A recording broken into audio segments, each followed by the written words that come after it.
This problem is darn truck. As a traffic light turns green, a waiting car starts with a constant acceleration of 5 meters per second squared. At the instant the car begins to accelerate, a truck with a constant velocity of 24 meters per second passes in the next lane. The question is, how far will the car travel before it overtakes, is side by side again with, the truck, and how fast will the car be traveling when it overtakes the truck? To save time, I've already drawn the picture. So here is my car in red, and here is my truck in blue. My motion maps are as follows. For the car, the arrows are getting bigger and bigger and bigger for velocity because it's getting faster and faster and faster. The acceleration is in the same direction because it's getting faster and faster at a constant 5 meters per second squared. For the truck, my motion map is a constant velocity. Acceleration is 0 because the truck is never getting any faster or slower. I took the time to write down all of my variables for both the car and the truck. The truck only has 3 because the truck is not accelerating, so this is constant velocity motion. I'm going to write down all the numbers that the problem gave me. We do not know how far the car is going, that's the question. The initial velocity of the car is 0 meters per second. We don't know how fast the car is going to be going when he catches back up to the truck. That's one of the questions.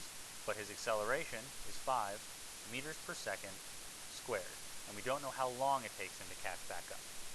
For the truck, the displacement is unknown, the velocity is a constant 24 meters per second, and we don't know time.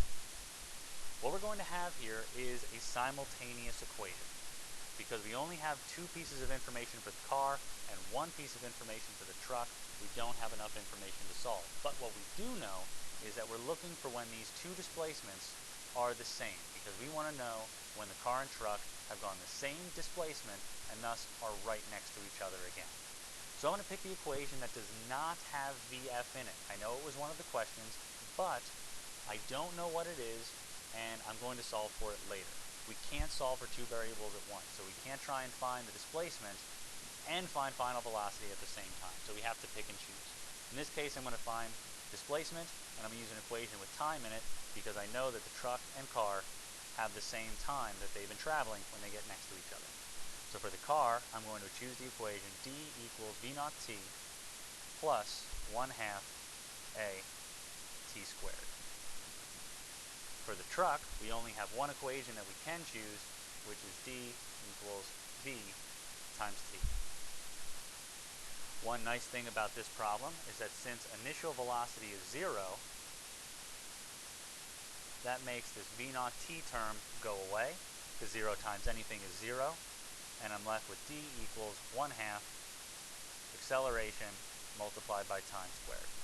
Because the d's are the same, the easiest way to do this mathematically is probably just to set the 2 d's equal to each other, thus 1/2 at squared equals v times t. And here's what that will look like. Moving up to the top right corner of our page, I get 1/2 acceleration of the car, t squared, equals the velocity of the truck times t. I'm going to divide out the t because I don't want it in both sides. And I'm left with 1/2 acceleration of the car times t equals the velocity of the truck. Solving for t, I'm going to divide the 1/2 a to the other side. So t on the left is going to equal velocity divided by 1/2 a. Or you could write that, since the 1/2 on the bottom is like a 2 on the top, you could write that 2v over a, whichever one works for you. So t is going to equal the velocity of the truck, which is 24 meters per second, divided by 1/2 times the acceleration, which is 5 meters per second squared. And that gives me a time of 9.6 seconds.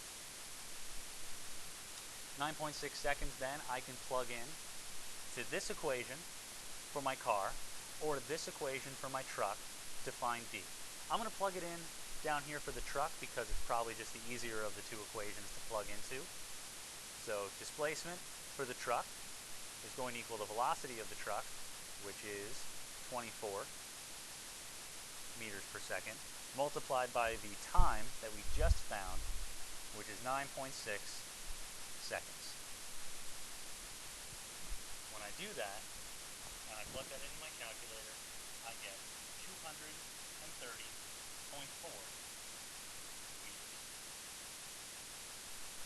That gives me the answer for how far the car is going to go when it gets side by side again with the truck. To solve for final velocity, we now have our time. So we have this blank area here. We also have our displacement, which is 230.4. We know how far it's going to go in that 9.6 seconds. So I can use any equation that has VF in it. I think I'm going to use the first equation, VF equals V naught plus AT, just because it's already set up for it and it's easier.